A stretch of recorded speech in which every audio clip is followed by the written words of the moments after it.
Dr. Wallace já está aqui nos nossos estúdios, o Wallace Miranda.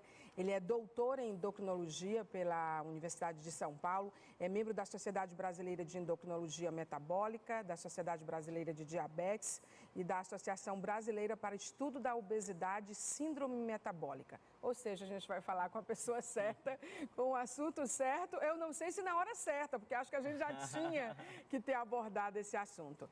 Na verdade, a gente está falando dos alimentos ultraprocessados, que a gente pode dizer que é uma nova droga no sentido de causar muito mal à nossa saúde.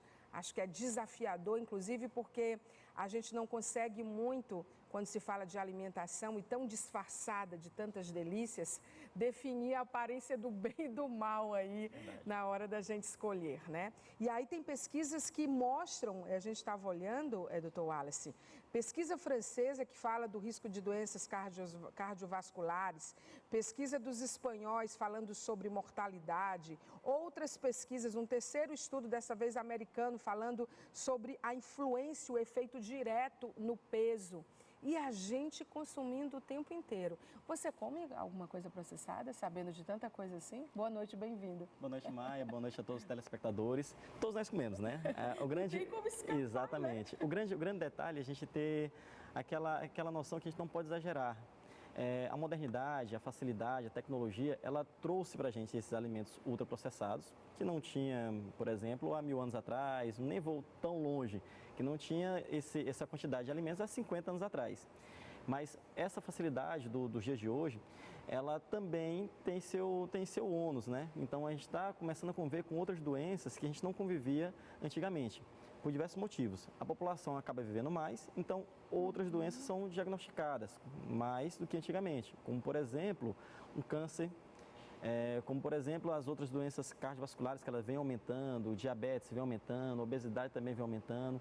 Então a gente vive uma pandemia de várias doenças provocadas pela alimentação errada, pela falta de atividade física. Então, a gente sempre tem que ter o bom senso. Os alimentos ultraprocessados, eles não estão totalmente proibidos. Os alimentos ultraprocessados, eles devem ser evitados. Se a gente fosse colocar numa pirâmide, mas não aquela pirâmide alimentar clássica, uma pirâmide alimentar entre os alimentos in natura, processados e ultraprocessados, esses ultraprocessados, eles deveriam fazer parte do topo da pirâmide. Ou seja, eles devem ser consumidos... De ser evitado. De ser evitados, exatamente. Então, ele deve ser consumido, mas numa quantidade mais moderada, digamos assim. Vamos facilitar a vida do nosso telespectador e internauta, e a nossa aqui? Sim. Vamos fazer a diferença entre o processado, o ultraprocessado ou in natura, Pronto. Inclusive com os riscos que eles representam. Sim, sim. O alimento in natura seria aquele que a gente adquire na natureza, da maneira mais simples possível. Por exemplo, um abacaxi, uma banana, as frutas, né?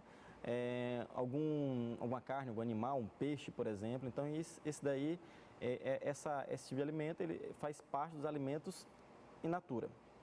O alimento processado, ou a gente pode falar minimamente processado, a gente poderia citar, por exemplo, um abacaxi em compota, certo? Em conserva. A gente está dando exemplo ali, né? Ah, ótimo. Pronto, então tá perfeito. Um abacaxi em calda, ali está citado também o milho já em conserva.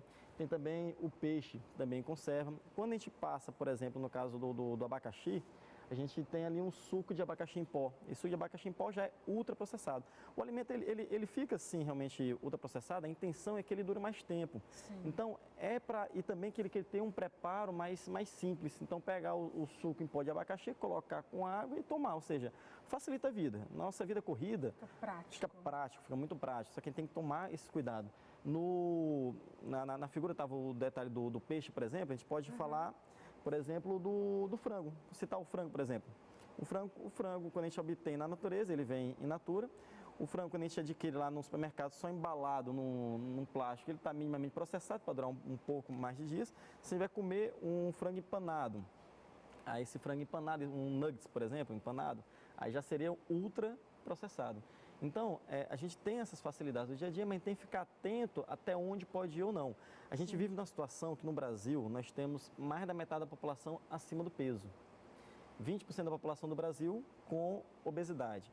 Nos Estados Unidos, que foi citado na pesquisa, aproximadamente 70%, 75% acima do peso.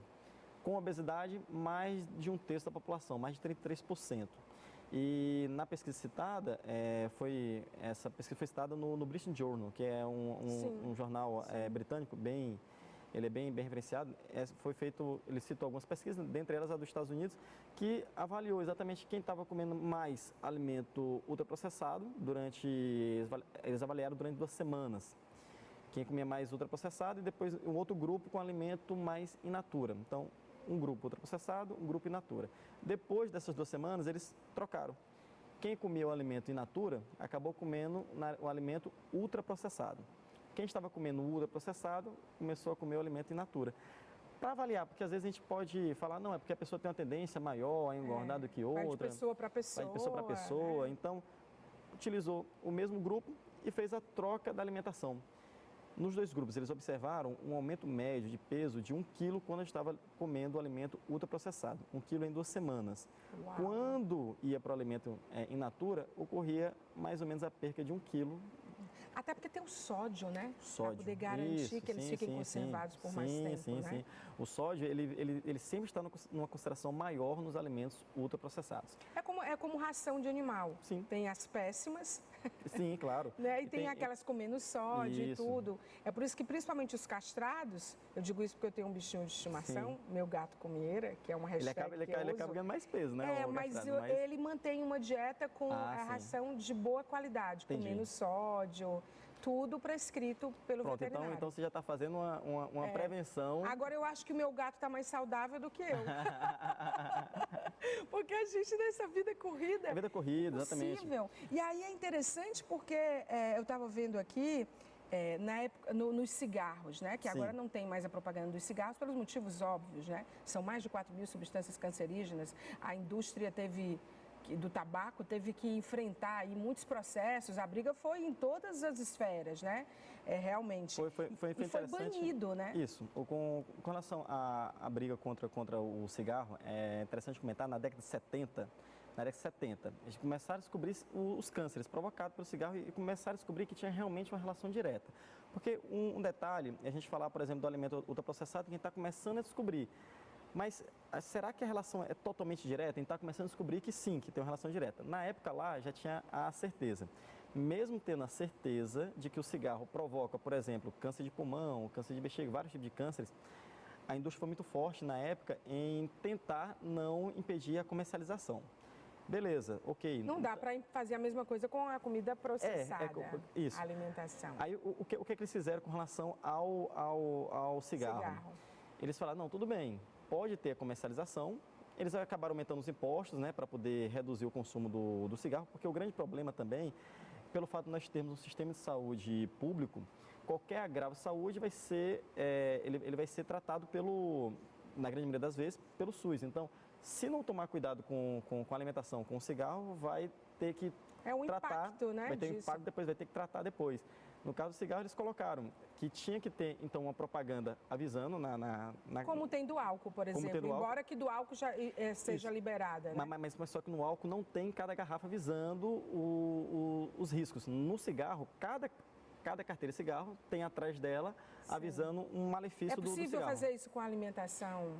Com a alimentação, o comparativo que eu faço seria mais interessante a gente começar uma campanha de conscientização. A informação é a melhor arma que tem. Aí demora, não vai ser uma coisa rápida, não vai ser da noite para o dia que vão entender que o ultraprocessado ele faz mais mal do que in natura. Mas não custaria nada avisando um rótulo ultraprocessado. Então, já para a pessoa saber o que seria isso. Pelo menos a pessoa vai atrás de saber o que é ultraprocessado. O que é isso, que a gente teve que aprender outras coisas, né, em relação à alimentação e que vieram, sim, que chegaram até os rótulos, as embalagens dos produtos. Isso. Né? Nas embalagens do dia, a gente tem muito aquilo de falar quantidade de caloria, que a pessoa tem que saber mesmo, é bom se orientar, e também os nutrientes. Só que se for observar, a minha dica, né, para saber se o alimento é ultraprocessado ou não, na hora que você começar a ler a lista de nutrientes e você começar a não entender o que está escrito, fica atento. Então ali deve ter muito alimento, vai ter muita substância tem muita manipulação. Quando dá para as receitas hoje de remédios, elas terem esse medicamento pode causar suicídio para evitar os processos que eram enormes em relação à indústria farmacêutica, né, de que as pessoas realmente entravam por vários fatores, né, e aí eles começaram a botar isso de forma massiva, está em todas as medicações. Alguns medicamentos foram até proibidos por causa disso, tamanho risco. Comprovou-se risco de alguma medicação, suicídio, câncer, algum tipo, tem algum lugar no mundo que eles já sinalizam como ultraprocessado? A gente tem alguns indícios na legislação, por exemplo, na Europa. Alguns países na Europa, eles já, sim, vão avisando que o alimento é ultraprocessado. Quando a gente pega o alimento e analisa a quantidade, os tipos de nutrientes, a gente observa que geralmente aparece o primeiro, é o que tem mais, e depois o que tem menos. Geralmente tem uma lista de 30. Os primeiros vão ser os que a gente conhece. Os outros, geralmente, são os que a gente não conhece. Então, ficar atento para esses. Com uma informação que a gente não conhece. A gente tem um longo caminho. As políticas públicas, né, o impacto disso, até isso ser refletido nas políticas públicas, no sentido de alertar, de prevenir, de informar, acho que é um longo caminho, Isso. né? Na política pública eu vejo como dois caminhos. A gente tem que ter alguma medida para tentar evitar o agora, certo? O problema agora, e outra medida para tentar evitar o problema no futuro. No futuro, informação. O problema agora, a gente poderia discutir várias maneiras, como, por exemplo, a própria taxação, uma taxa vermelha. Esse aqui contém um alimento ultraprocessado, então já ficaria o alerta. O vermelhinho seria o alerta. Como nos remédios, né? Isso. A gente tem, na legislação já de vários países, com relação a alguns alimentos, como, por exemplo, tem alguns países que proíbem a propaganda de alimentos para criança, alimentos ultraprocessados para criança. Tem países que taxam mais os alimentos ultraprocessados. Por que a gente fala na criança? A criança, quando ela está uma criança acima do peso, a probabilidade de ser um adulto acima do peso aumenta muito. De cada 5 crianças acima do peso, 4 serão adultos acima do peso, ou seja, 80%. Então, pelo menos elas que não têm esse poder de decidir, mais difícil, é complicado. Deveriam ser protegidas. A criança, quando entra em contato com alimento mais, por exemplo, salgado, alimento com um apelo maior, um açúcar mais forte, ela acaba tendo a tendência a querer só esse tipo de alimento. Então, às vezes, nós temos aquela criança, não gosto disso, não gosto daquilo, aí você pergunta para os pais, mas como foi a alimentação dela com 1 ano de idade, 2 anos de idade? Às vezes, os próprios pais ficam dando refrigerante para as crianças. E a dependência, né, que isso causa, provoca. O açúcar provoca dependência. Com relação ao refrigerante, Maia, a gente tem pesquisa aqui no Brasil mesmo, de mais da metade das crianças abaixo de 1 ano de idade já tiveram contato com refrigerante. Então, o refrigerante, ele acaba moldando o paladar da criança. Então, aquela criança que tem esse contato com refrigerante, ela vai querer alimentos mais açucarados. Quando ela tem essa preferência por alimentos mais açucarados, ela vai deixar de lado aquele alimento mais saudável, o in natura, por exemplo. Então, vai ser aquela criança que não vai querer comer fruta, não vai querer comer verdura, e os pais acham que a culpa é da criança porque cresceu assim. Não, a culpa, na realidade, é dos pais. E a questão das taxas é que eu acho que essa é uma indústria que precisava pagar mais para envenenar as pessoas, né? Já que não é possível, não é possível banir do mercado. Sabe o que a gente está observando agora? Algumas indústrias, elas estão observando essa mudança da tendência da população. Algumas indústrias, por exemplo, de refrigerante, elas só começaram a observar que no futuro vai ser muito restrito, está diminuindo o consumo de refrigerante. Então, essas indústrias, já avaliando o consumo, já avaliando o mercado, elas estão passando a produzir alimentos saudáveis. Isso é interessante. Por exemplo... Pode falar de marca, não tem problema. Pode, não tem problema. Pode, para ficar mais claro ainda. A Coca-Cola. A Coca-Cola, a nível mundial, a Coca-Cola não produz apenas refrigerante. A Coca-Cola, ela investe em produtos naturais. Os sucos de caixa. O suco de caixa, ele não chega a ser tão saudável, mas chega a ser um pouco mais saudável que o refrigerante. Tem que avaliar qual tipo. Suco natural, a própria Coca-Cola já... o que mata mais rápido e menos rápido. Pronto. Causa doença mais rápido. Quanto mais processado, pior. Aí, se a gente vai para o suco natural, facilita. A Coca-Cola já observou, a Coca-Cola, ela detém uma parte de produção até de água mineral. A Coca-Cola já está mudando totalmente já a sua produção, já pensando no mercado consumidor. Você acha que as pessoas elas estão mais atentas a isso? Com certeza. Quer dizer, eu estou falando com um endocrinologista, um doutor em diabetes, né? Diabetes é uma coisa que, se todo mundo começar a fazer os exames de taxas e tudo, todo mundo é pré-diabético. Acho que 90% das pessoas... Nós temos no Brasil aproximadamente 16 milhões de pacientes com diabetes, sendo que metade não sabe que tem. Pois é, é não uma loucura. sabe. Não sabe. Aí o que... Eu lembrei de um meme que espalharam, um videozinho de assim, as pessoas, são 19 milhões de diabéticos, o governo sabe, por que ele não avisa as pessoas? Você já viu isso? Já vi. E se as pessoas sabem, por que elas não evitam? Por que não evita? É impressionante. Que elas não se cuidam. Que realmente a metade da população não sabe que tem diabetes. Como vocês sabem? A gente faz estudos Vocês epidemiológicos. que eu digo...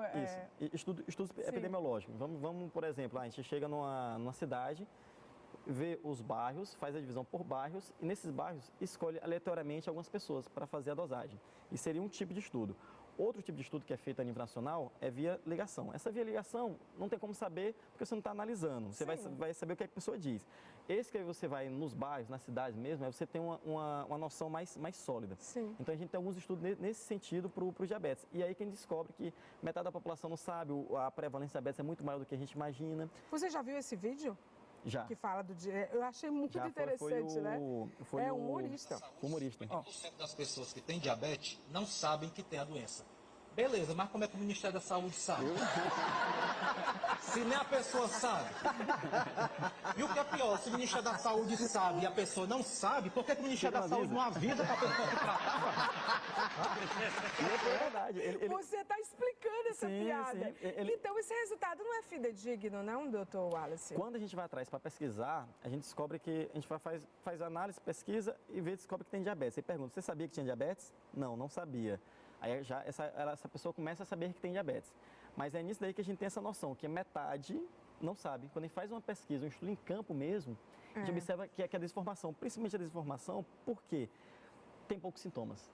Começa com poucos sintomas. Quem tem diabetes... Quando vem o sintoma já é porque já está com algum tempo. Geralmente, pode ter até 5 anos de doença. E quando você está falando de sintomas, a gente já está mudando um pouco o rumo, a gente está falando de saúde. Mas eu tô gente, um doutor da USP na área de diabetes, gente. Mas tudo... Os sintomas, tudo está mais, assim, que tipo, são realmente gritantes, seriam? Os mais gritantes. Aquela sede incansável, aquela fome muito grande e a perda de peso. Então, muita sede, muita fome, perda de peso, e daí é o que chama, é o alerta máximo que a pessoa tem diabetes. Mas só que no início a pessoa não sente nada disso. Nós chegamos aí porque eu estava perguntando se você acha, como médico, e a gente citou o caso da diabetes, das taxas, desse número absurdo, estarrecedor de pessoas com diabetes, se as pessoas estão realmente, você acredita, influenciando a indústria nesse nível e talvez com mais rapidez no sentido de estarem se cuidando mais, porque se estão, os dados provam outra coisa. Nós temos mais pessoas com câncer, nós temos mais pessoas... Mais com diabetes, mais com obesidade. É uma coisa que a gente vai observando, a gente tem alguns estudos aqui no Brasil que a gente observa que está ainda crescendo isso, é alarmante. Em contrapartida, a gente começou a observar uma luz no fim do túnel. O que foi que a gente começou a observar? As pessoas começaram agora a fazer mais atividade física. Isso daí, principalmente naquela população de 20, 30 anos de idade. E as pessoas começaram a diminuir o consumo, por exemplo, de refrigerante e aumentar o consumo de frutas e hortaliças. Só que se a pessoa deixar hoje de consumir, por exemplo, um refrigerante, ela não vai ter o benefício hoje. Isso daí a gente vai, em tempo populacional, vai demorar quanto tempo? Quanto tempo? 10, 20, 30 anos? É desanimador, não fale isso. A gente tem que dizer que se você parar hoje, não, se parar hoje já ajuda, tomar refrigerante... Já ajuda aquela pessoa hoje, mas a nível populacional, para a gente perceber o impacto populacional... Sim, é diferente. Para poder refletir na indústria, né? Exatamente. Para poder refletir desse modo. E realmente esses números aumentam de diabetes, de câncer, de doença cardiovascular, porque a população está vivendo mais também. A gente vai chegar, olha bem o que eu vou falar, a gente vai chegar aos 150 anos de idade ainda nessa geração. Sério? Aí Sério. A gente está falando de que ano? Estou falando da sua idade, da minha idade. Ó, quem tem cerca de, hoje em dia, por volta dos seus 40, 50 anos de idade, quem tem hoje em dia por volta de 40, 50 anos de idade, se cuidando bem, pode chegar a 150 anos de idade bem. Mas certo? Só se já estivesse cuidando bem. A minha avó viveu quase 91 anos. Olha, excelente. Excelente. Então a gente está vendo cada vez mais um passo a mais nisso e com qualidade de vida, porque é importante isso. A pessoa tem que chegar lá com qualidade de vida. Infelizmente essa pessoa, ela vai ter câncer, vai ter algum problema. A gente vai chegar no ponto que a pessoa vai chegar e vai falar, já tive 2 cânceres. E estou bem, já fui tratado. Então, as pessoas vão falar disso igual a pessoa que está na moda, né? Fazer palestra e dizer, eu quebrei tantas empresas. Quanto mais empresa a pessoa quebra, parece mais experiente. Mas experientifica. A pessoa vai ser, olha, eu tive 2 cânceres, eu venci 2 cânceres. E a gente ainda vai vivenciar. A gente está rindo porque, assim, imaginando um cenário que isso vai ser possível. É um cenário que é possível da pessoa ter o problema e de ter a cura do problema. Que já está observando muito isso. Quando pega em fase inicial, a gente já consegue resolver. Olha, só uma dica, não se impressione com calorias e nutrientes que são colocados nas embalagens. Tem que ser avaliado como um conjunto. É o conjunto. Não basta você. Um nutriente misturado com veneno, você não vai tomar o veneno, né? Só para dar um exemplo bem radical. Isso. Aquele nutriente pode ter, aquele veneno pode ter cálcio, mas ele vai te matar de qualquer jeito. Exatamente. Então, a grande dica é analise o rótulo. Sim. Analise caloria, analise o nutriente, analise se tem realmente alimento ultraprocessado ou não. Avalie o todo. Tem que avaliar o todo. Vamos mostrar essa pirâmide aí, só para encerrar rapidinho. Quando eu olhei para essa pirâmide, eu fiquei pensando naquela pirâmide de Maslow, da felicidade. Eu falei, gente, se é a felicidade na área de alimentação. Vamos botar a pirâmide aí para a gente comentar. É um vídeo, né?